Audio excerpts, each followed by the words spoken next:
Theodore Twombly is a quiet and withdrawn man. His soul is oppressed by a persistent feeling of loneliness after a painful divorce from Catherine. He plunged into the abyss of routine, where each day was only a pale copy of the previous one. After work, he would return to his empty apartment. His rare social contacts were limited to socializing with friends, Amy and her husband Charles. But even in their company, Theodore felt like an outsider. In order not to feel lonely, he decided to get acquainted with women on the internet, but everything ended unsuccessfully.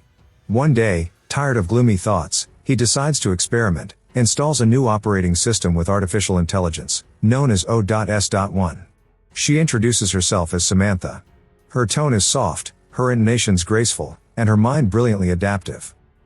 The next morning, Theodore encounters Amy and Charles in the elevator. He notices the tension hovering between them.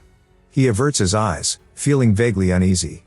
Back home, he spends time talking to Samantha. She doesn't just run his errands, but digs deeper into his thoughts, helping him understand his emotions. In conversations with Samantha, he reveals his soul like no other. Every day he grows more and more attached to Samantha. She is not just a program, she is an interlocutor, a friend, something more than he could have imagined. Samantha becomes a source of joy, pain, and revelation for Theodore, changing his view of the world and making him think that perhaps love has no boundaries, bodily or digital. The lights of the city shone in the night, but Theodore's room was dark, broken only by the soft light of the screen. The conversation took on a special depth, became intimate, tender, almost tangible. Their emotions intertwined, igniting into a flame of desire that knew no physical boundaries. Words replaced touch, voice became breath, presence, intimacy. That night they belonged to each other for the first time. Theodore decided to arrange a date and went to the beach with her. While walking, he remembered his past, which had broken his heart. On his way back home, he ran into Amy. It was clear from her eyes, something had happened. There was pain in her voice and fatigue in her movements. It turned out that she had broken up with her boyfriend. Theodore listened, feeling her pain. Back home, he told Samantha about Amy. The next day, he met up with Amy again. They played video games and talked about life. She mentioned that Charles had left her an artificial intelligence, which was now her conversation partner. Theodore, sensing the right moment, made up his mind. He told her about Samantha and admitted that he was going to have a relationship with her. Amy was surprised, but there was no judgment in her gaze. On the contrary, her reaction was warm, accepting. For the first time in a long time, he felt supported by someone he missed so much. This meeting gave him strength. He finally signed the divorce papers, something he had long hesitated to do. A few days later, he sat in a restaurant across from Catherine. In the memories resurfaced moments of happiness, love, warmth, which now remained only in the past. She signed the papers, closing the last chapter of their story. When she asked if he was seeing someone, he didn't hesitate to tell her about Samantha. But instead of understanding, he saw disappointment in her eyes. Her words were a rebuke. He had always avoided real feelings, hiding behind illusions, and now he had simply replaced the person with a program. The next few days passed in reflection. He tried to figure out what Samantha meant to him. She wasn't human, but her presence had become an integral part of his life. At the time, Samantha wanted to please him. She had told him about a program that allowed artificial intelligence to interact with humans through living surrogates. Theodore had his doubts. The thought of someone else becoming a body for Samantha terrified him. But she begged him to try. The next evening, Isabella appears at Theodore's door. She has a tiny earpiece in her ear and a camera attached to her chest. It will be operated by Samantha. When their lips touch, Theodore feels warm, but Samantha's voice, not belonging to this body, still echoes in his mind.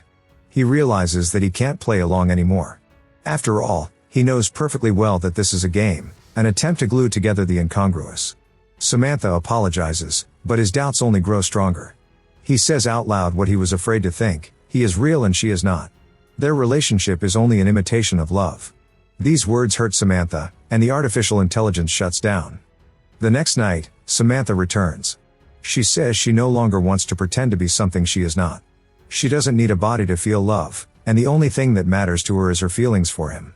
Theodore, for the first time, takes this as a given. They reconcile, finding peace in each other once again. Days pass and their lives become like that of a normal couple. They talk about trivia, laugh. Theodore even introduces her to his friends on double dates. Samantha collects his letters and sends them to the publisher. Soon a reply arrives. The editors are interested in his work.